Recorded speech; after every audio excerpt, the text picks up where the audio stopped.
আসসালামু আলাইকুম friends, welcome to graphic design learning tutorial.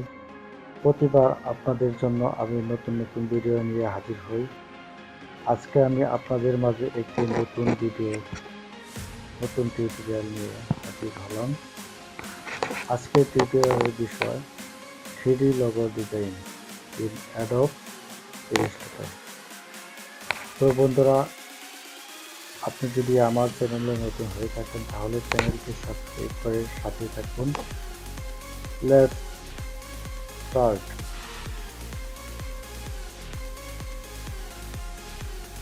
First, open Illustrator থেকে new অপশনে ইলাস্ট্রেটর ফাইল অপশনে যেকোনো একটি ডকুমেন্ট সিলেক্ট করব।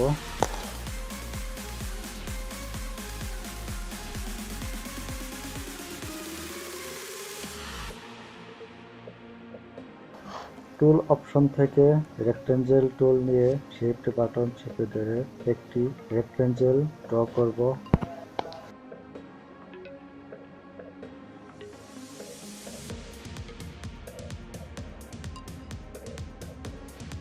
সিলেকশন টুলের সাহায্যে রেক্টেঞ্জেলটি সিলেক্ট করে নিব।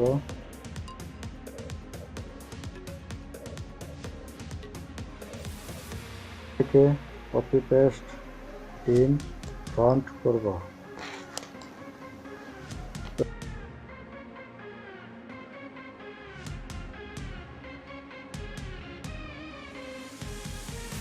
পেস্ট করা রেক্টেঞ্জেলটি শিফট এবং অল্ট বাটন একসাথে চেপে ধরে সাইজ কমিয়ে দেব।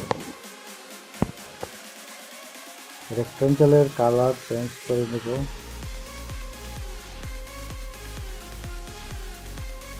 রেক্টেঞ্জেল দুটি সিলেক্ট করব সিলেকশন টুলের সাহায্যে। উইন্ডোজ অপশন থেকে পাথ ফাইন্ডার অপশন সিলেক্ট করব। এবার সিলেক্ট থাকা অবস্থায় পাথ ফাইন্ডার অপশনে ডিভাইস সিলেক্ট করব।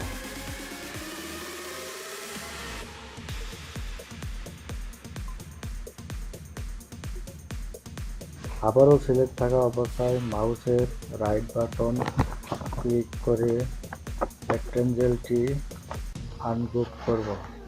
চেপে ধরে মাঝের অংশটুকু ডিলিট করে নেব।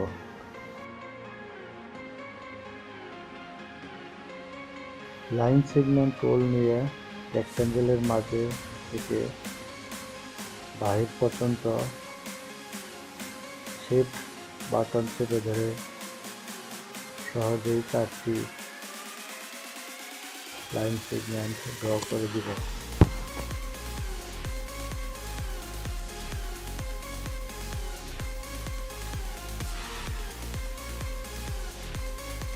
সিলেকশন টুলের সাহায্যে রেক্টেঞ্জেলটি সিলেক্ট করতে হবে। পাথ ফাইন্ডার থেকে ডিভাইড করব।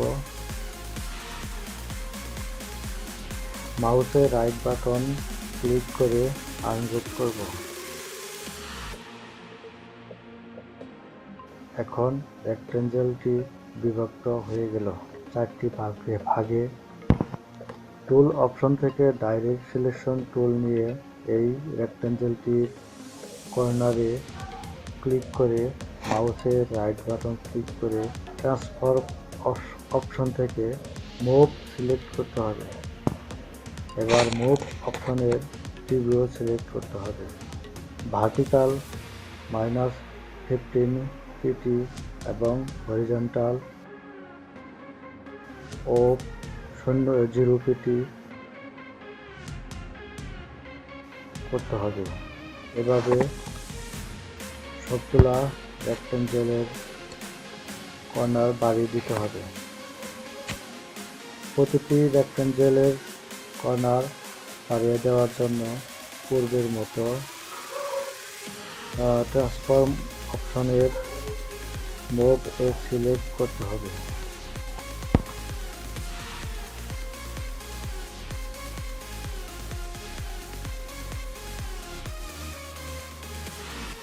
কিবোর্ডের এন্টার বাটন চেপেও মুভ অপশন নিয়ে আসা যায়।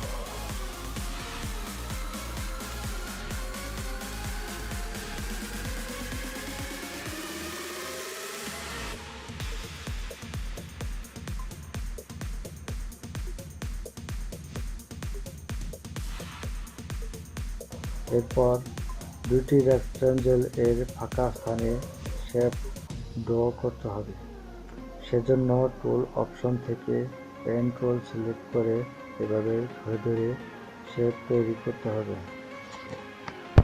পেন টুল এর সাহায্যে বাকি 4টি শেপ তৈরি করে নিব।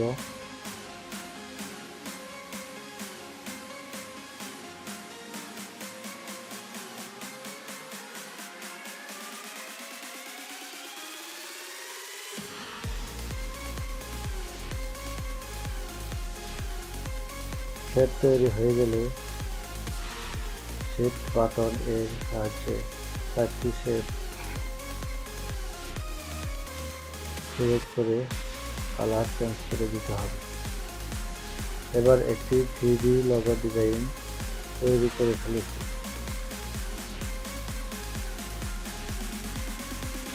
এভাবে আমরা সহজেই যে কোনো ধরনের 3D লোগো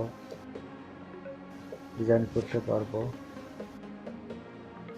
যাই হোক বন্ধুরা, আমার টিউটোরিয়ালে যদি কোনো সমস্যা মনে হয়, বুঝতে কোনো সমস্যা মনে হয়, তাহলে আপনারা অবশ্যই কমেন্ট করবেন